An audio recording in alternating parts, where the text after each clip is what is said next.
We're seeding here an understanding about skills, a thirst for skills, a belief in skills.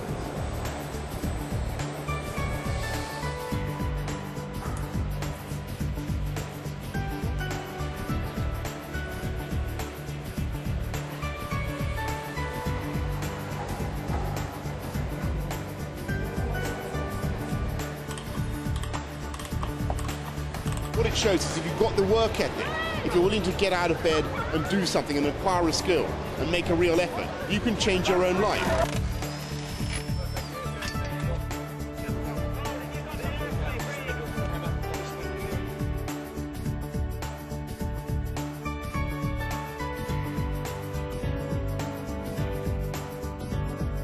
Not only have we had record numbers of young people and teachers here, but we've had some real stars of politics and royalty. We've seen the Prime Minister, who had a go, Princess Anne, the Princess Royal, Prince Cable, Minister John Hayes, and 23 Secretaries of State, ambassadors and High Commissioners from around the world.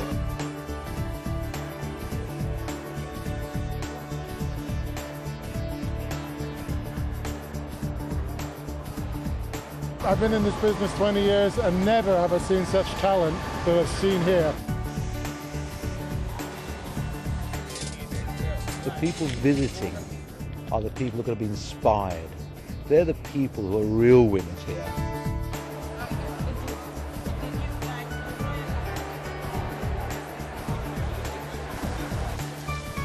I was fixed on one idea of what I wanted to do, but now coming here there's so much that I didn't think about.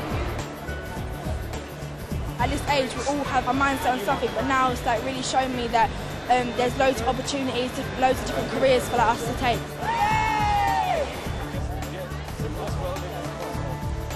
How cool is engineering that you get to eat your own experiment?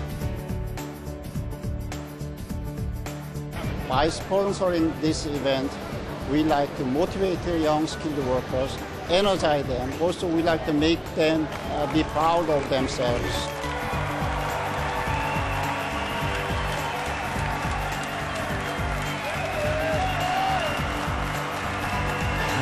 Got a gold medal. Won gold, so I'm like over the moon. And I've won a gold.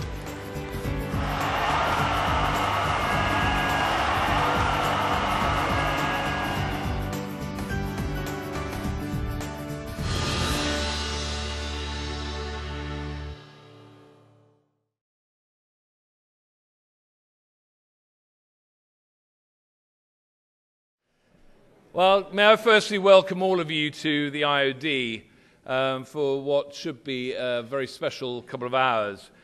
Very special because I think we have the opportunity to look back a bit, but only that's a very small part of today. Really today is about looking forward, but it is nice just to spend a couple of minutes looking back at what was the most extraordinary skills event the world has ever seen. And we hope very much that WorldSkills London was a perfect fit for your businesses in terms of your brands, about what's important to you, your values. But whilst we are here to celebrate what was an extraordinary 4 or 5 days, and for the team that put the whole event on, actually a pretty extraordinary 2 or 3 years preparing for it, we are really here to look forward to the legacy. I want to begin by just reflecting on some of the lessons learned. London 2011 definitely filled a gap.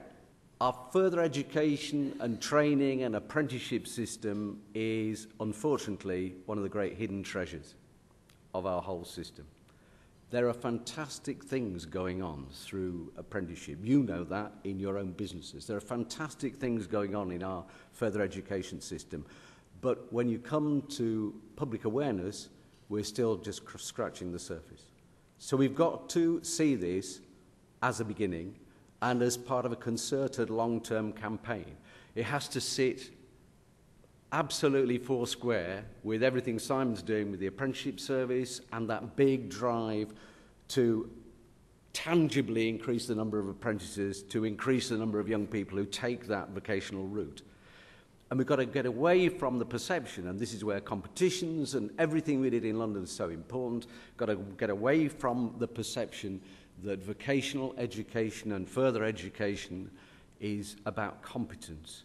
We've got to move from competence to excellence, and we've got to showcase that excellence time and time again. We were talking just a moment ago about the media coverage. The whole media culture ignores this vast number of young people and adults, for that matter, learning things of practical and economic value, and overwhelmingly in the workplace and in conjunction with employers. We've got to change all of that. You think, from what you've been saying to me today and on other days, I think almost all of you, that one of our fantastic successes was Have a Go. The tangible, practical impact of just having a go and putting that alongside things like the competitions, putting it alongside proper careers advice, all those things.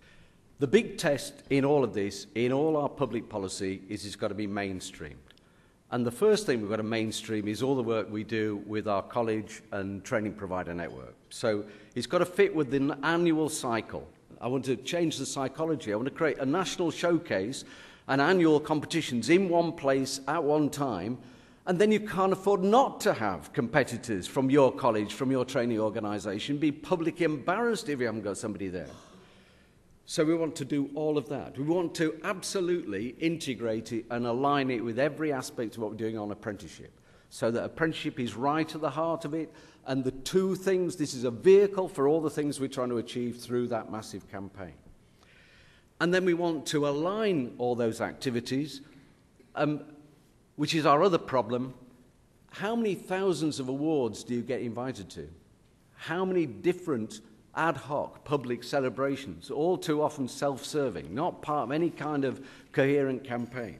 So the other thing we're committed to do is aligning awards and awareness raising right down at grassroots level. So when we do Apprenticeship Week, you can see it fits into an annual programme. When we do Adult Learners Week, you see it fits into a programme.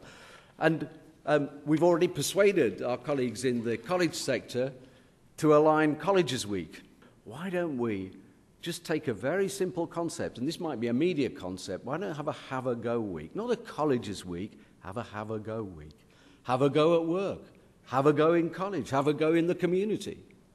Fantastic, easy brand, and loads of scope for innovation. But we need a national Have a Go campaign, don't we? You can take that into every one of your businesses. What's this all mean then? The annual programme for 2012 is roughly of this shape. Single annual cycle of national competitions, single competitions week, the finals of all competitions, probably late October or early November. Linked, obviously, then onwards into squads and teams for the next round of WorldSkills International. And we won't get everything aligned. My colleagues, Eugene in particular, will remind me we can't do all of that in 1 year. But most importantly, we replicate London. So it's part of a national skills showcase in a major public venue. The best of FE, apprenticeship and employer training all in one place, which is a genuine celebration of youth and all that's best with our young people. Really starting to build these role models. A key focus at the outset of all of that on apprenticeship, so we don't lose sight of that bigger goal. And an integrated model at that big event of everything we've learned from London. Competitions aligned with Have a Go, with careers information and advice, and a showcase of the very best of further education and skills training. And a big, big push on apprenticeship recruitment at that event, so that we seize the moment when young people are so inspired and where employers themselves can see how excellent the product of our system is. And a minimum target of 100,000 visitors. We're prepared to make it bigger, but certainly it's got to be of that scale. It's got to be at least half the scale of the big international event in London, or else we're not going to make that impact. A public exhibition, a conference programme, a seminar programme, so we bring together policymakers too.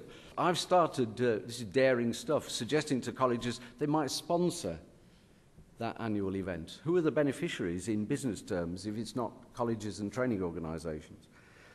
So the Skills Funding Agency doing all that relationship work there, making sure that the National Career Service it manages is absolutely integrated with all of this, making sure that college showcases, which was such a successful element of the programme, all of those fit together, and from your point of view, that we put an equipment fund and a capital programme in place to underpin the sell-on of state-of-the-art equipment to really retool the whole sector so it reflects the standards which are set out there. So, I want to see this fully integrated, and we want to come back to you in January and set out in much greater detail what the timetable is. We shall have a venue by then, we shall have a week by then. But just kind of simple headlines from me then. The whole approach then to sponsorship for 2012 will be predicated on a simple assumption. You invested in London 2011 and you put faith, and it was a leap of faith, I recognise that, in our ability to deliver a great event. But we also, on that basis, want to give you an opportunity to capitalise on that investment and build a longer-term relationship with us.